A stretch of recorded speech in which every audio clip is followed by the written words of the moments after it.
టీమిండియాకు ఎంతో మంది కెప్టెన్లు వచ్చారు, పోయారు.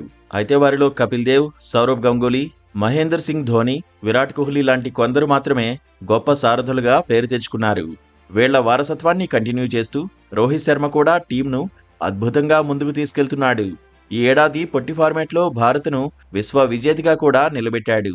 జట్టు గెలుపు తప్ప ఇంకో ఆలోచన లేకపోవడమే అతడి సక్సెస్కు కారణం. రికార్డులు, మైల్ స్టోన్స్ కంటే టీం విక్టరీనే ప్రధానంగా హిట్ మ్యాన్ ముందుకు సాగుతున్నాడు. కానీ ప్రస్తుతం అతడి ధోరణి చాలా విభిన్నంగా ఉంది. అతడిలో ఓవర్ కాన్ఫిడెన్స్ ఎక్కువైందనే అభిప్రాయాలు వ్యక్తమవుతున్నాయి. రవిచంద్రన్ అశ్విన్ రిటైర్మెంట్తో ఇక భారత జట్టులో సమూల మార్పులు జరుగుతాయని అంతా అనుకుంటున్నారు. వరుసగా ఫెయిల్ అవుతున్న రోహిత్తో పాటు విరాట్ కోహ్లీ, రవీంద్ర జడేజా కూడా టెస్టులకు వీడ్కోలు చెప్పడం ఖాయమని భావిస్తున్న తరుణంలో హిట్ మ్యాన్ బాంబు పేల్చాడు. జట్టు నుంచి మరిన్ని రిటైర్మెంట్ ప్రకటనలు ఉంటాయా అని ప్రెస్ కాన్ఫరెన్స్లో ఎదురైన ప్రశ్నకు అతడు తనదైన శైలిలో సమాధానమిచ్చాడు. ఇంకా ఎవరూ లేరని, ఓన్లీ అశ్విన్ అని జవాబిచ్చాడు. తానిప్పట్లో రిటైర్ అవనని ఇండైరెక్ట్ గా హింట్ ఇచ్చాడు. పరుగులు చేయకపోయినా క్రికెట్ను ఆస్వాదిస్తున్నానని రోహిత్ చెప్పాడు. అదే చాలా ముఖ్యమని తెలిపాడు. దీంతో ఫెయిల్ అవుతున్న కోహ్లీని అతడు ఎందుకు బ్యాకప్ చేస్తున్నాడనే ప్రశ్నలు తలెత్తుతున్నాయి. అదే టైంలో వరుసగా ఫెయిల్ అవుతున్న తనకు పరుగుల కంటే ఆటను ఎంజాయ్ చేయడం ముఖ్యమని రోహిత్ అనడం వివాదాస్పదంగా మారింది. జట్టు గెలుపు ముఖ్యంగా భావించాలని, రన్స్ చేయకపోతే టీంలో ఉండడం దండగా అనే అభిప్రాయాలు వ్యక్తమవుతున్నాయి.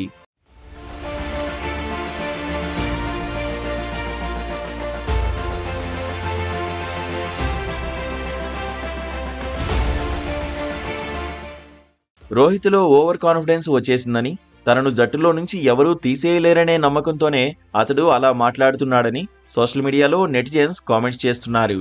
కాగా జట్టులో ప్రతి ఆటగాడికి స్వేచ్ఛనిస్తూ ఫెయిల్ అయినా సపోర్టుగా ఉండడం రోహిత్ శైలి.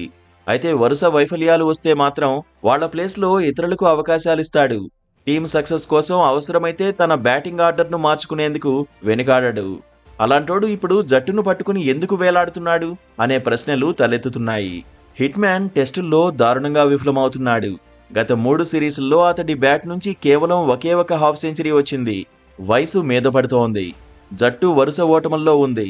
అయినా హిట్ మ్యాన్ ఇంకా టీంలో కంటిన్యూ అవడం, కెప్టెన్సీపై విమర్శలు వస్తున్నా వెనకడుగు వేయకపోవడం మీద డిస్కషన్స్ ఊపందుకున్నాయి.